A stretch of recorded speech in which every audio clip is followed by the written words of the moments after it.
Birth control में जो surgical methods हैं, वो मैं आपको बताता चलूँ कि सर्जिकल मेथड्स कौन-कौन से होते हैं। फीमेल के लिए होता है बीटीएल यानी कि बाइलेटरल ट्यूबल लाइगेशन।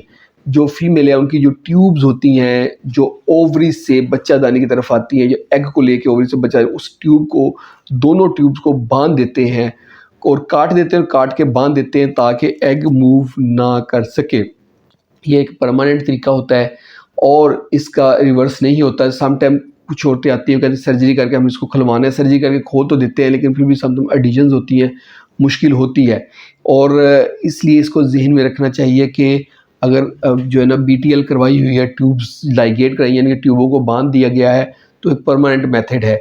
तो ये उस कंडीशन में तो हम लाज़मी कर देते हैं कि जब हमें पता हो कि नेक्स्ट जो बच्चा पैदा करना है, वो माँ के लिए जो है ना वो डेंजरस है, उसकी जो है ना जान को ख़तरा हो सकता है, तो फिर हम ट्यूबल लाइगेशन कर देते हैं या इसके अलावा ऑन डिमांड भी हम कर सकते हैं। मेल के लिए वेज़ेक्टमी है, मेल की जो वैज़ा होते हैं यानी कि जो टेस्टिस से स्पर्म लेकर आती हैं नालियाँ, उसको वैज़ा डिफरेंशिया कहते हैं। इन दोनों तरफ से, इन दोनों वैज़ा को दोनों तरफ से काट के बाँध देते हैं ताकि स्पर्म आगे मूव ना करे। ये भी परमानेंट मेथड है, इसका रिवर्सल भी करना पड़ता है यानी कि दोबारा ऑपरेट करना पड़ता है, ऑपरेट करके इसको खोल के जोड़ना पड़ता है, लेकिन जोड़ने के बावजूद भी इसके रिज़ल्ट उतने अच्छे नहीं होते।